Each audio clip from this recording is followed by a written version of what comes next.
আরে ইসমাইল্লা কইজার ভাই আমার, তুই তো একেবারে আগের মতোই আছস, তা একটু বুড়া হয়ে গেছস। গুলমিয়া মামা মামিরে সালাম করো আব্বা।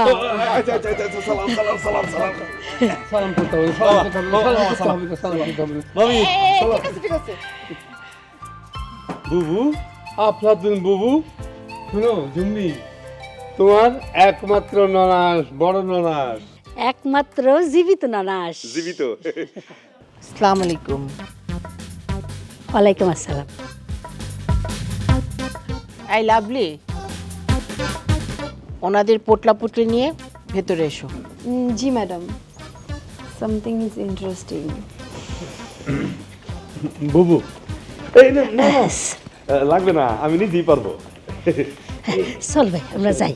বুবু, বুবু, এসো, আমার সাথে এসো।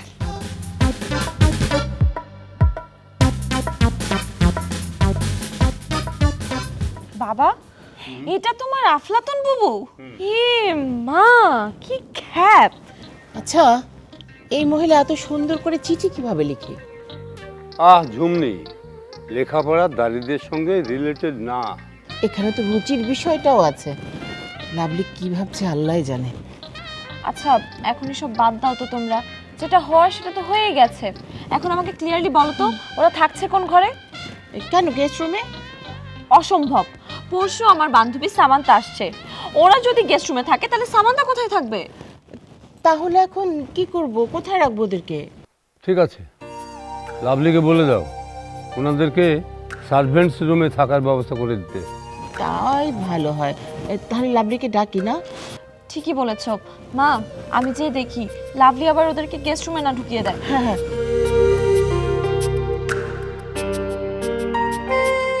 আরে বুবু, বুবু এখানে বস। নূরজাহান, এটা তোর ফুপু, আফলাতুন ফুপু। ফুপু, হ্যালো। শোনো মা, কুকুরে হ্যালো করতে হয় না, সালাম বলো। ও, আসসালামু আলাইকুম ফুপু। ওয়ালাইকুম আসসালাম। গুলমিয়া, আম্মা, বোনের একটা হ্যালো কইয়া দাও তো, পারবো না আব্বা? হমা অবশ্যই পারো। হ্যালো।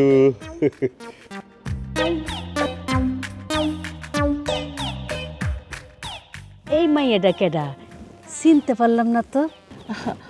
ও হচ্ছে আমাদের বাসায় কাজ করার জন্য এসেছে একটা কোম্পানি থেকে। কাজের বুয়ার কোম্পানি? সেইটা তো বুঝলাম না। বুবু, কাজের বুয়া না, হেল্পিং হ্যান্ড। Helping hand? ও আম্মা, ইয়ে helping hand. Wow, you are so fluent.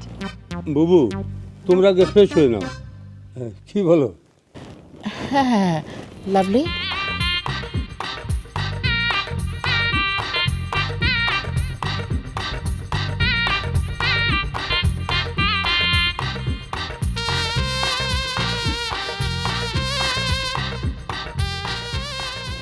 বাবা, বাচ্চা গেল।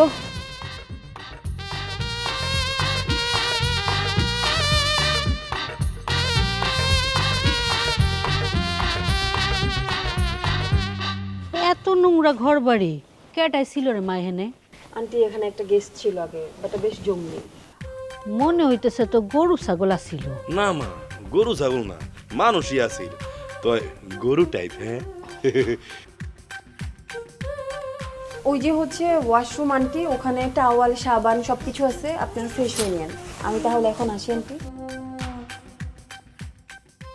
তুমি আমার আন্টি কইলে মা, একেবারে মনটা ভইরা গেল আমার। আপনি তো আমার মায়ের মতো। এই যে তোমাগো এই হেল্পিং হ্যান্ড, এই কোম্পানিটা কিরকম? আমি এই কোম্পানিতে জব করি। আচ্ছা ম্যাডাম, এই কোম্পানির কাজটা কি? এই কোম্পানি বিভিন্ন জায়গায় কর্মী নিয়োগ দেয়, যেমন আমাকে এই বাসায় দিয়েছেন। আমি এখানে 8 ঘন্টা কাজ করি। কিন্তু মা, তোমার তো দেখে কাজের মাইয়া মনে হয় না। ও মা, উনি তো কাজের মেয়ে না, উনি কোম্পানির অফিসার। Officer, right? আমি সিনিয়র ফিল্ড এক্সিকিউটিভ। আচ্ছা মা, তোমার কাম কি এই বাড়ি ঘর ধোয়া মুছা করা? না না, এটা করার জন্য আমার আরেকটা কলিগ আছে। আমি এই বাসার ম্যানেজমেন্ট আর খাবারের দিকটা ম্যানেজ করি। ও আচ্ছা আচ্ছা আচ্ছা। ম্যাডাম, পড়াশোনা কদ্দূর কি? আমি ফুড টেকনোলজিতে গ্র্যাজুয়েশন কমপ্লিট করছি,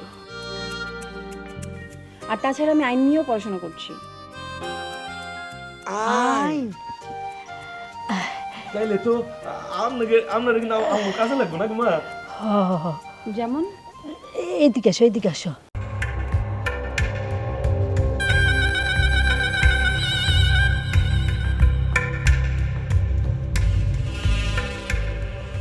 বলেন কি? তাইলে আর কি বলতেছি রে মা? ভেরি ইন্টারেস্টিং, কিন্তু আমার তো এখনো আইনের কাজ করার পারমিশন হয় নাই। তাইলে তবে উপায় একটা আছে। কি উপায়, কি উপায়? ব্যারিস্টার শারমিন, উনি আমার সিনিয়র, আমি ওনাকে বলে দেখতে পারি, উনি আপনাদেরকে হেল্প করতে পারবে, কিন্তু দেরিও তো করা যাবে না বেশি। আর এই বিষয়টা না একেবারে গোপন রাখতে হবে।